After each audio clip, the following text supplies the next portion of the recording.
Well, with me now, the Dons' assistant head coach, Rob Tuvey. Nothing to show for our efforts at Shrewsbury on Saturday, but did it kind of give you a good indication of where the squad is at with its mentality at the moment, Rob? Yeah, it did. I think that we can never fault the players' efforts, and I thought that the players have given it their all. And obviously, we know that now, because of the sort of team we are, that we're going to come up against different problems. I think Shrewsbury pose us different problems, and we know that we're disappointed because it's a game that we feel that we should be getting 3 points from. But ultimately, when we started on this journey, we put a process in place, and I think what we've seen over the past few days is that we've gone back to that process again, and the brick wall that we've built allows us to always reflect honestly on our performances, and that's what we've done today. We've just come in, we've reflected honestly upon our performances, and gone back to the process. So I do feel that although at times defeats will happen, and we know they're going to happen throughout the season, what we've got beneath us is that process that we can always go back on and lean on, and we know that we believe in this process so much that we just get back on the training ground and we just keep hammering home our methods. Do you think that sort of process in terms of the changing room on Saturday afterwards, it served a bit as a wake-up call to the lads, particularly the younger lads? Yeah, I think that the biggest message that we've had is we've got to have more honest conversations. So although they're a young squad, and I know they don't want to be known as a young squad, but they are learning, and I think that every game they're going to become stronger for it as well. So I feel that the process is there to help them, and we've got a really good educational environment here. So we're not going to come in and give them loads of abuse or anything like that. We're going to come in, we're going to educate them, and we're going to look at ways that we're going to improve and as we're going to grow as a side. So the main thing is coming in, looking at what we need to improve on, and growing together.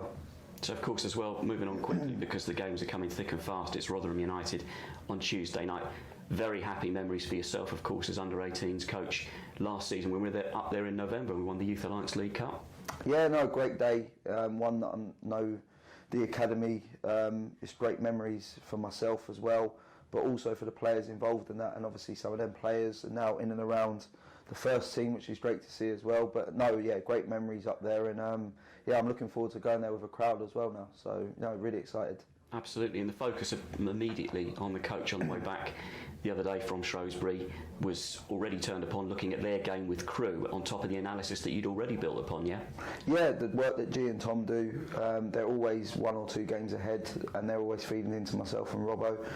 I've watched a couple of games of them now, so we've got a clear game plan going into it, and that would have been set just before the game on Saturday as well. So we're always looking a game ahead and looking at ways that we can impose ourselves on it. So again, we'll go there and we'll be looking to impose our sets. We know their threats, we know that they're a good side, and obviously they've come down from the division above last season, and Paul's got a great team there, and he always gets his teams working for him. So yeah, we know the challenge that we've got, but again, we've got great belief in our squad, and although the past 2 games potentially haven't gone our way, we know that the potential and the quality that we've got in this squad could see us through.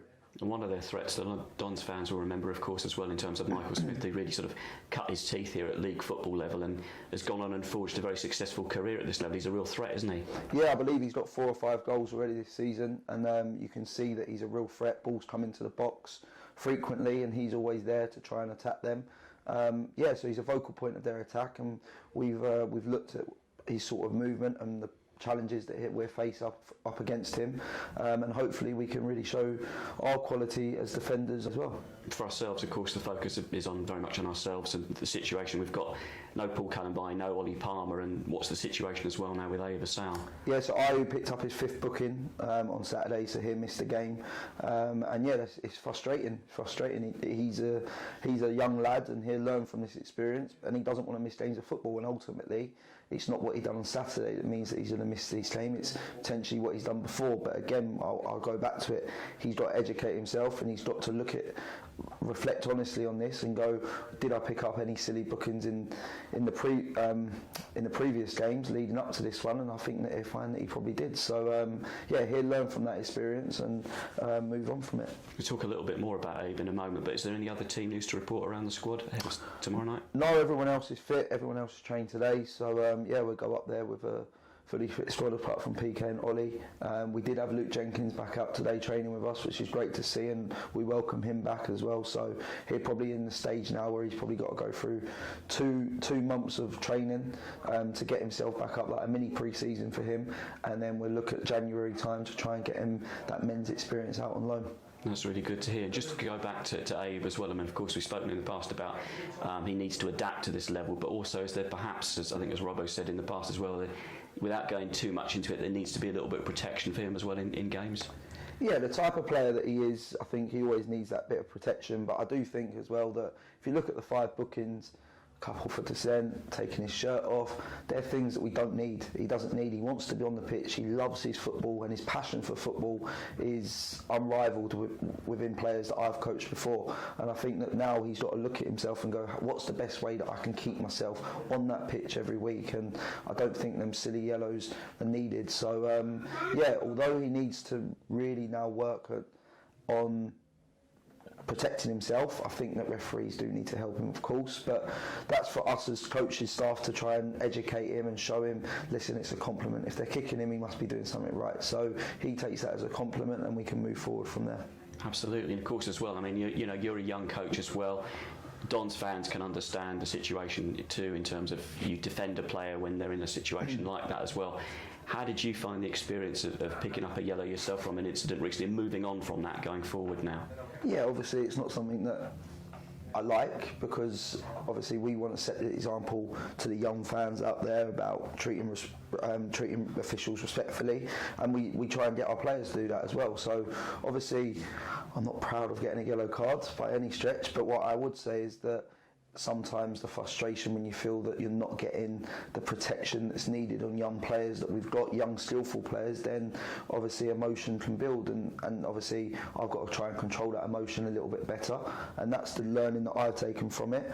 But no, myself, Robbo, Bezo, we're passionate people, we're passionate about the football club, and we really care for the players as well. So yeah, obviously when we feel that things are potentially not going our way, then we'll try and put our point across, and potentially on that day I didn't put my point across in the right way, but sometimes these things happen. Yeah, indeed, and of course, I mean, you're talking about passion there as well. Hopefully we get a strong support at Rotherham tomorrow night as well, yeah? Yeah, it'd be great to see. I think the club are putting a supporters coach on, which is absolutely fantastic to see them back up and running. The people who came on Saturday were absolutely superb, and I can't thank them enough. At the end of the game, as we walked over, you could really see them behind us and telling the players to keep their chins up, and like it really felt like they were behind us. And that obviously the performance was not what we wanted to give them on the day, but we really are thankful for their support after the game. So hopefully we can turn up again in them numbers, and we can give them a performance that they can be proud of tomorrow night. Absolutely. Rob, thanks very much indeed for your time. Cheers, thank you.